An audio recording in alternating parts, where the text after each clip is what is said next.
ঘোড়ার মাংস বিক্রি হচ্ছে গাজীপুর মহানগরের হায়দ্রাবাদ এলাকায়। প্রতি শুক্রবার ৩ থেকে ৪টি ঘোড়া জবাই করে বিক্রি করেন এলাকার দুই বন্ধু শফিকুল ইসলাম ও নুরুল্লাহ মামুন। ২৫০ থেকে ৩০০ টাকা দরে বিক্রি করেন প্রতি কেজি ঘোড়ার মাংস। তবে এলাকায় ঘোড়ার মাংস বিক্রি নিয়ে শুরু হয়েছে মিশ্র প্রতিক্রিয়া। কেউ জানান ঘোড়ার মাংস খেতে গরুর মাংসের মতোই সুস্বাদু, অন্যদিকে দাম অনেক কম হওয়াতেও এ মাংসের চাহিদা বাড়ছে গাজীপুরে। সুপ্রিয় দর্শক, আপনারা যেখান থেকে আমাদেরকে দেখছেন, আপনারা নিশ্চয়ই জানেন যে সম্প্রতি ঘোড়ার গোশত নিয়ে আমাদের সারা দেশেই একটা ব্যাপকভাবে খাওয়ার ধুম পড়ে গেছে। অথচ এই ব্যাপারটা যেভাবে শুরু হয়েছে এটা সুন্দর নয়। সবচেয়ে বড় কথা হচ্ছে ফিকহি দৃষ্টিকোণ থেকে এটা বৈধ, উত্তম নয়। এ বিষয়ে আমরা আপনাদের সঙ্গে কথা বলবো। আমাদের সাথে আছেন মুহতারাম মুফতি রেজাউল করিম আবরার হাফিজাহুল্লাহ। প্রিয় দর্শক, ঘোড়ার গোশত ইসলামে ফিকহের আলোকে খাওয়া মাকরুহ। মাকরুহের দুই প্রকার, এক প্রকার হলো মাকরুহে তাহরিমি, যেটা হারামের কাছাকাছি, আর একটা হলো মাকরুহে তানজিহি, যেটা হালালের কাছাকাছি। তো ফিকহের দৃষ্টিকোণ থেকে ঘোড়ার গোশত খাওয়া মাকরুহে তানজিহি। কিন্তু এখানে আরো কিছু বিষয় আছে যেটা আমাদের শামসুদ্দৌলা শাফি হাফিজুল্লাহ বলবেন, যে ঘোড়ার গোশত ইমাম আজম আবু হানিফা রাহিমাহুল্লাহ খাওয়া কেন মাকরুহ বললেন। ইমাম আজম আবু হানিফা রাহিমাহুল্লাহ ফিকহি দৃষ্টিকোণ কতটা গভীর ছিল এ বিষয়ে মুফতি শামসুদ্দৌলা শাফি হাফিজুল্লাহ আলাপ করবেন ইনশাআল্লাহ। এক্ষেত্রে আমরা যদি ফিকহের গুরুত্বপূর্ণ কিতাবগুলোর দিকে তাকাই, তাহলে আমরা দেখব যে ইমাম আবু হানিফা রাহমাতুল্লাহি আলাইহি এই বিষয়টা বর্ণনার পাশাপাশি এর ব্যাপারে সুস্পষ্ট দলিলও নিয়ে এসেছেন।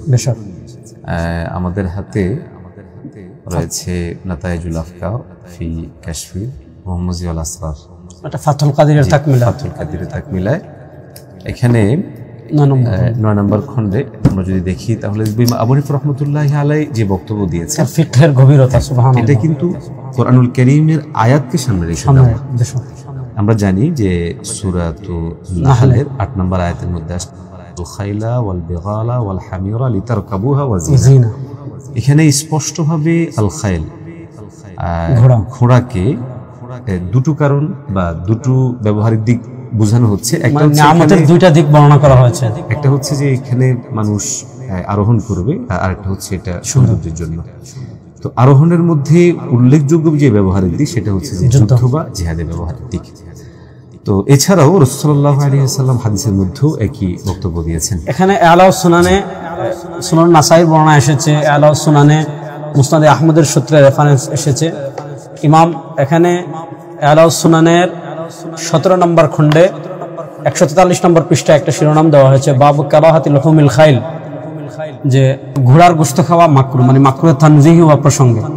এখানে হযরত খালিদ বিন ওয়ালিদ রাদিয়াল্লাহু তাআলা থেকে ১টা ২টা ৩টা ৪টা ৫টা ৬টা প্রায় ৬টা বর্ণনা এসেছে। حدثنا يزيد بن عبد ربه قال حدثنا بقية بن الوليد قال حدثني ثور بن يزيد عن صالح بن يحيى بن المقدام بن معدي قرب عن أبيه عن جده عن خالد بن الوليد قال نهى رسول الله صلى الله عليه وسلم عن أكل لحوم الخيل والبغال والحمير। আল্লাহ নবী ইসলাম ৩টা প্রাণীর গোশত খেতে নিষেধ করেছেন, তার ভিতরে একটা হলো ঘোড়া। কেন নিষেধ করেছেন, যেটা আমাদের শায়খ আলোচনা করেছেন, যে ঘোড়া মূলত এটা বাহনের জন্তু এবং ঘোড়া একটা সুন্দর লালন পালনের একটা জন্তু। এই জন্য আমাদের ফুকাহায়ে কেরাম কি বলেছেন, এটাকে মাকরুহ বলেছেন। ইবনে আবিদিন শামির আবারটা একটু দেখেন। ইবনে আবিদিন শামি রাহমাতুল্লাহি আলাইহি এই বিষয়টা এনেছেন। আমরা যদি দেখি তাহলে দেখব যে ৯ নম্বর খণ্ডে পৃষ্ঠা নাম্বার হলো ৫০৮। এখানে তিনি শেষ পর্যন্ত যেটা সমাধান দিয়েছেন সেটা হচ্ছে যে মাকরুহুন মাকরুহে তানজিহি হিসেবে সেটাকে উল্লেখ করা হয়েছে। এখানে আমরা সমকালীন যে বিষয়টা খেয়াল করেছি, আমাদের মধ্যে অনেকে আসলে গভীর এই জায়গাটা না গিয়ে এরা বাহ্যিকভাবে, দেখুন আমার প্রশ্ন হচ্ছে যে ঘোড়ার গোশতটা কেন খেতে হচ্ছে? আমাদের কি অন্যান্য হালাল গোশতের অভাব পড়েছে? অবশ্যই না। যেখানে অনেক হালাল জন্তু রয়েছে এবং সেই হালাল জন্তুগুলো আমরা খেতে পারছি, সেখানে ঘোড়ার যেটার একটা উল্লেখযোগ্য এবং খুব উঁচু ধরনের একটা টার্গেট রয়েছে। দেখুন, গরু দিয়ে কিংবা অন্যান্য জীবজন্তু দিয়ে কিন্তু কখনোই ঘোড়ার যে চাহিদা বা যে প্রয়োজন সেটা কিন্তু পূরণ করা সম্ভব না।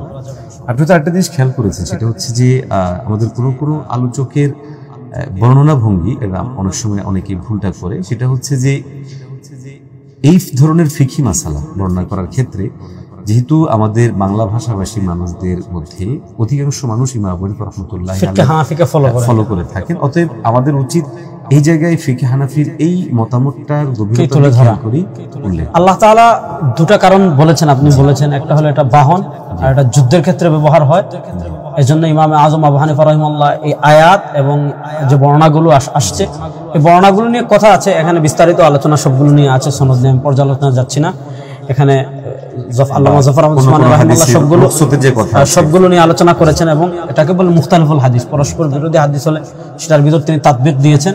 তো সব কথার শেষ কথা হলো ঘোড়ার গোশত খাওয়া মাকরুহ তানজিহি। যেহেতু আমাদের দেশে গরুর গোশত পাওয়া যায়, খাসির গোশত পাওয়া যায়, এই জন্য আমরা ঘোড়ার গোশত খাওয়া থেকে বিরত থাকবো। আল্লাহ তাআলা আমাদের সবাইকে সঠিক পথে পরিচালিত করুন।